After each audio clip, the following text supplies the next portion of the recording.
Hey y'all, this is Dawn, aka the Interactive Nanny, coming to you guys live and in the home from Interactive Nanny's world, where love and play are. Say it with me, you guys. Come on, help me out. Interacting. That's it. All right, so today is Christmas Eve. Can we get excited? Especially the littles. Y'all know after the podcast, y'all can go and go to bed so that Santa or whomever y'all believe in can come and bring you your gifts and things of that nature. But I did want to come on and sort of share and have us a little Christmas Eve story time for this evening before y'all go to bed. So our first book that we're gonna read, I got these books a couple of days ago just for tonight because I did want to do a Christmas Eve episode of Inactive Nanny. So I figured I'd get some new books. Anyway, the first book is entitled The Littlest Christmas Tree. The Littlest Christmas Tree. It is written by R.A. Herman and illustrated by Jacqueline Rogers. The cover of the book looks a little cute, a little whimsical, so we're just going to see what's going on with the Littlest Christmas Tree. All right, let's see. It was December 20th, only 5 days until Christmas, and the Littlest Tree was at a Christmas tree stand on the main street of town. There were all different kinds of evergreen trees at the stand: spruce, firs, and pines. The trees were all different sizes and shapes: tall, thin, fat, short, but the littlest tree was certainly the smallest. It's really little too, guys.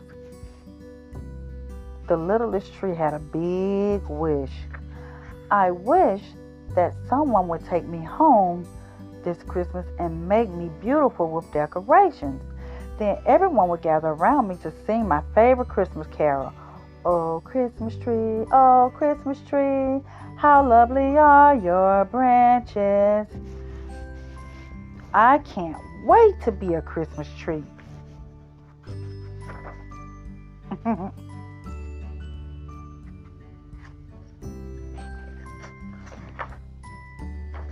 On that beautiful winter day when the sky was bright blue and there wasn't a cloud to be seen, Gabriel and Simone came to the Christmas tree stand with their mom and dad.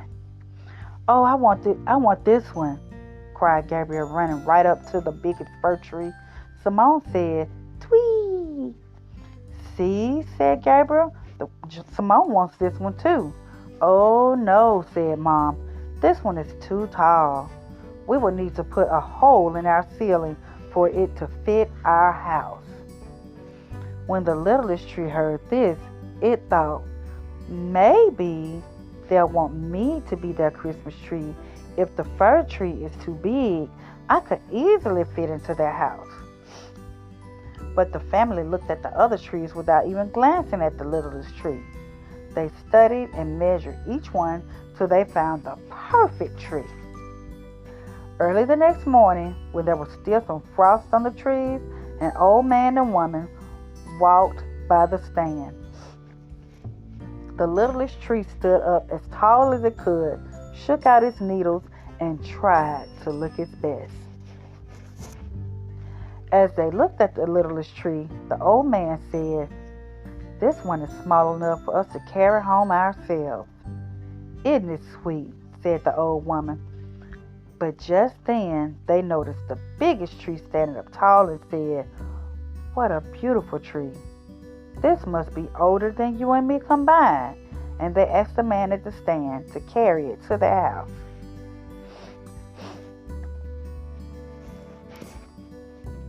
The next day was freezing cold, and all the trees' branches were blowing in the wind. Twin brothers came to the stand with their grandma and grandpa. "Let's pick a tree quickly. It's freezing," said Grandpa. "Then we can go home and have some hot chocolate and warm up." They chose a tall, skinny tree and ran shivering to their car. All the next day, people came to the stand to find their perfect Christmas trees. Many people looked at the littlest tree and said it was cute, but no one took it home. Finally, Christmas Eve arrived. The littlest tree thought, "Oh dear, tomorrow's Christmas, and I so wanted to be a Christmas tree. If no one chooses me today, then my wish will never come true." The littlest tree opened its branches as wide as possible and tried hard to be seen. Very few people came out to the stand that day. Most people were home baking cookies, wrapping presents, and decorating their Christmas trees. The littlest tree tried singing to cheer itself up. "On the first day of Christmas, my true love gave to me a partridge in a pear tree." I'm not a pear tree, and I'm not a Christmas tree yet either. Oh, that's so sad. There were hardly any trees left, and the sky was getting dark quickly. Soon the street lights came on. A few snowflakes began to fall and started to stick to the littlest tree's branches. The littlest tree felt quite beautiful with the snowflakes decorating it. A little icicle formed from one of its branches as the littlest tree began to cry. It felt lonely. Oh no. The man was getting ready to close up his stand for the night. He wanted to get home to celebrate Christmas Eve with his family. He still had a lot of presents to wrap. As he was leaving, he glanced at the littlest tree. He picked it up and put it under his arm. "Where is he taking me?" the littlest tree wondered. They walked for what seemed like forever and then suddenly stopped. The man carried the littlest tree inside, where it was warm and smelled of yummy things. The littlest tree looked around and thought, "Oh, this must be a home." A little boy and a woman ran up to the man and kissed him. "Merry Christmas," they cried, and the man handed the littlest tree to the boy. "I thought it was perfect for you, Nathan. You can put it in your room and have your very own Christmas tree." Nathan took the littlest tree into his bedroom and found the perfect place for it to stand. The littlest tree stood up as tall as it could. Nathan's mom and dad cooked popcorn and helped Nathan string the popcorn with cranberries to make garlands. They cut out snowflakes and stars from white paper. Then they made a big star from silver foil for the topmost branch. Oh, it's so cute. They strung the tiny twinkling lights on the littlest tree, and Nathan decorated it with everything they had made. He even put presents under the tree. The littlest tree was so excited. It felt 10 feet tall. "Oh, what a perfect Christmas tree," said Nathan. They all gathered around the littlest tree and sang, "Oh, Christmas tree, oh, Christmas tree, how lovely are your branches." "I am now a Christmas tree," thought the littlest tree, and it was the loveliest and happiest Christmas tree in the whole world that Christmas when all its wishes came true. And that's the end of the story. Okay, that was the first one. I thought that was really cute. And that one was the littlest Christmas tree. Okay, the next one we'll be reading is the Berenstain Bears, the very first Christmas, and it's written and illustrated by Jan and Mike Berenstain. Today in the town of David, a Savior has been born to you, and he is the Messiah, the Lord. This will be a sign to you that you will find a baby wrapped in clothes and lying in a manger. That's Luke chapter 2, verses 11 and 12. The bear cubs love Bible stories, and Papa Bear loved reading them to his cubs. "It's Christmas Eve, cubs. Time to settle down for the night," Papa said. "Are you going to read to us before we go to sleep, Papa?" asked Sister. Honey clapped. "Please," she asked. "Please." Papa smiled. "Of course." How about a story from our storybook Bible? How about the story of the very first Christmas, asked brother. The very first Christmas it is. They look so cute, y'all. Alright, here we go. A young woman named Mary lived in the city of Nazareth. An angel came from God to give Mary wonderful news. The angel greeted her and said, "You are blessed by the Lord." Mary was afraid, but the angel comforted her, saying, "Fear not, for you are special to God. You will have a baby boy who you will name Jesus. He will be called the Son of the Most Highest." Mary said, "How can this be since I'm not yet married?" With God, nothing is impossible, the angel told her. And Mary said, "I am the servant of the Lord.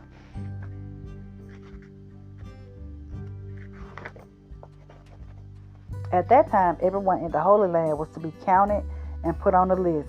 Mary was going to marry Joseph, whose family came from Bethlehem. So they had to travel to Bethlehem to be counted, even though it was almost time for Mary to have her baby. When Mary and Joseph got to Bethlehem, it was very crowded. The only place they could find to stay was in a stable at an inn. It was warm and dry, and that is where Mary had her baby. She wrapped him in clothes and laid him in the manger where the animals ate. Ooh, look at all the angels. Nearby shepherds were watching over their flocks. An angel came to them in a bright light, and they were afraid. "Don't be afraid," said the angel. "I bring good news for everyone. Today, Christ the Lord is born. You will find the baby lying in a manger." Suddenly, other angels joined him, saying, "Glory to God, peace on earth." The shepherds hurried to Bethlehem. They saw Mary and Joseph with the baby Jesus lying in the manger. Then they told everyone they met what they had seen. "The King has been born," they all shouted joyfully. So cute. After Jesus was born, 3 wise men came from the east to the holy city of Jerusalem. They asked, "Where's the child who is born a king? We have seen his star and followed it to worship him." King Herod, who ruled the land, heard about the wise men and their journey. He was worried. Who was this child who people call a king? He told the wise men to find the child, and when they did, tell him where he was. The wise men followed the star and went before them.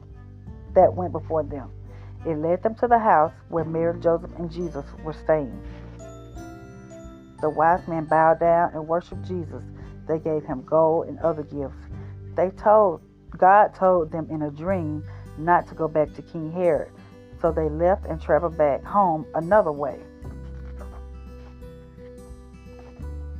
An angel came to Joseph in a dream and told him King Herod was angry with them. He was to take Mary and Jesus to safety in Egypt. So Joseph, Mary, and Jesus traveled to Egypt and lived there until Herod was dead.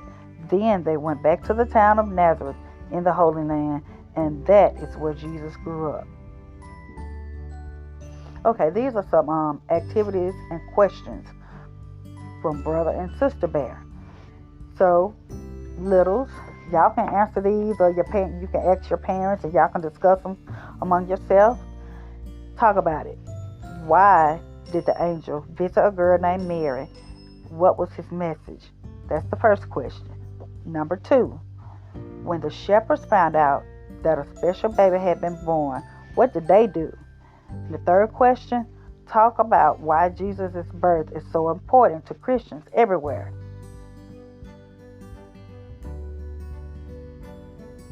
Okay, this is what some activities you can do. As a family, build a diorama showing the first Christmas. Use a large shoebox and any art supplies you have available.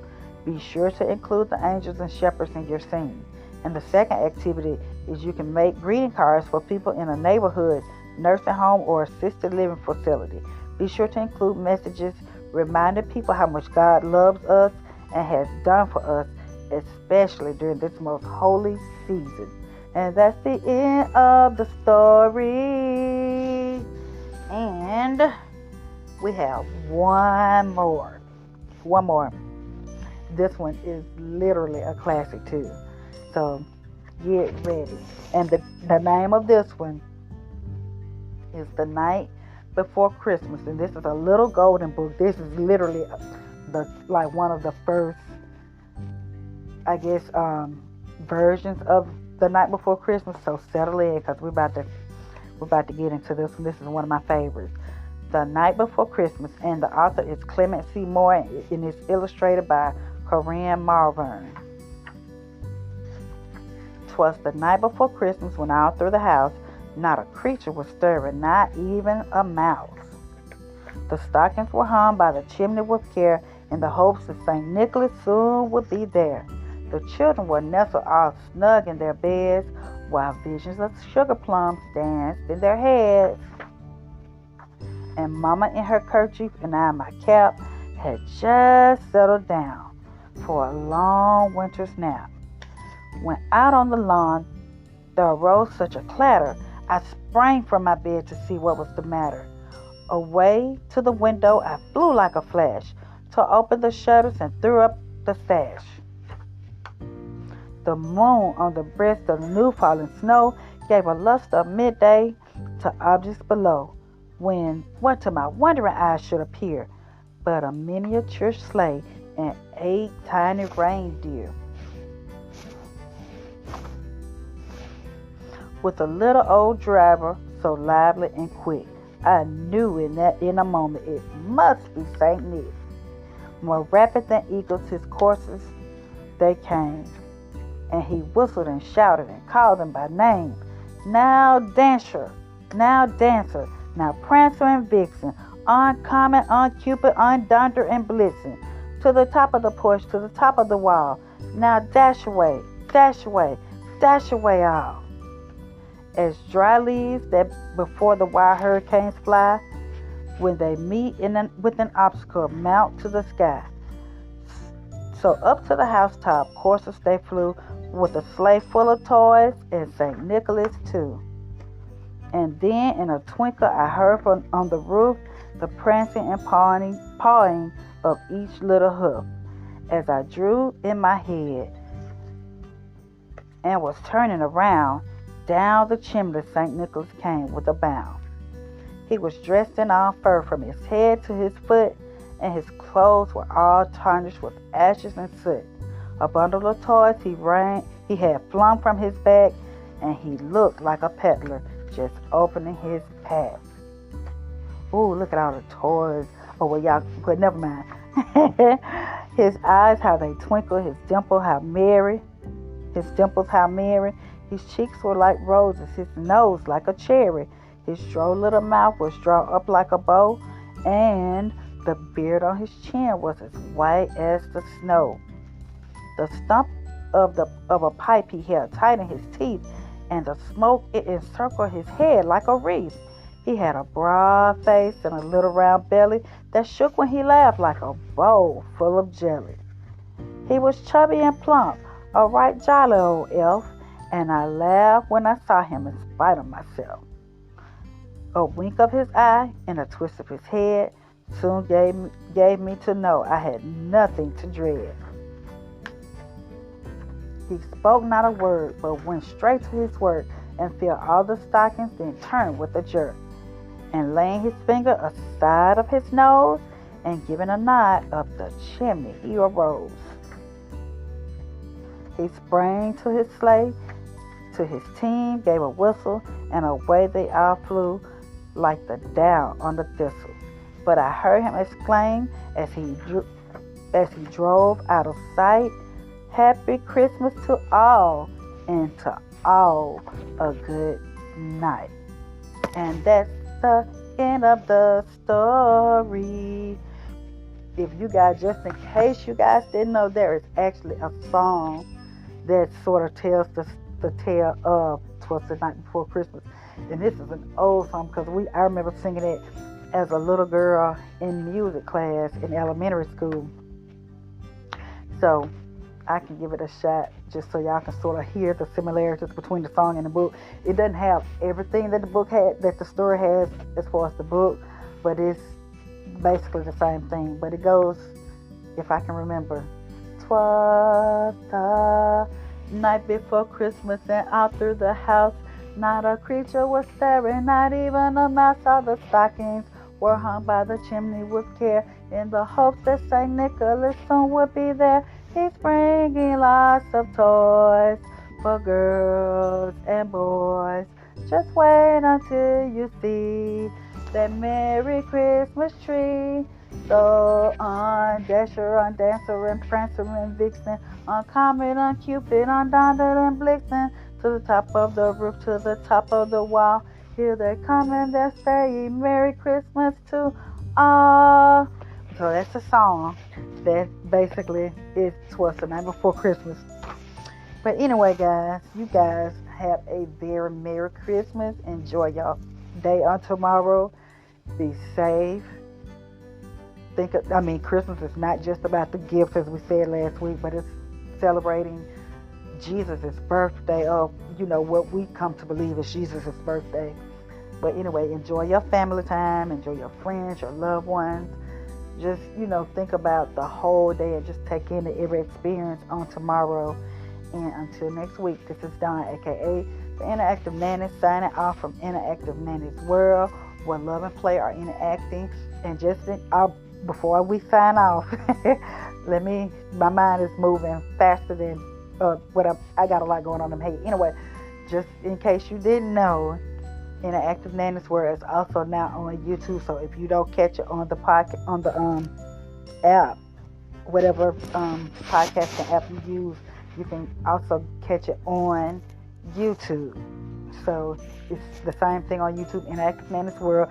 So just type it in your search bar, and you can always catch it on YouTube as well. But again, this is Don, aka the Interactive Nanny, signing off from Interactive Nanny's World, where love and play are interacting. I will talk to you guys next week. Remember to listen, share, and subscribe. Until next week. Bye-bye.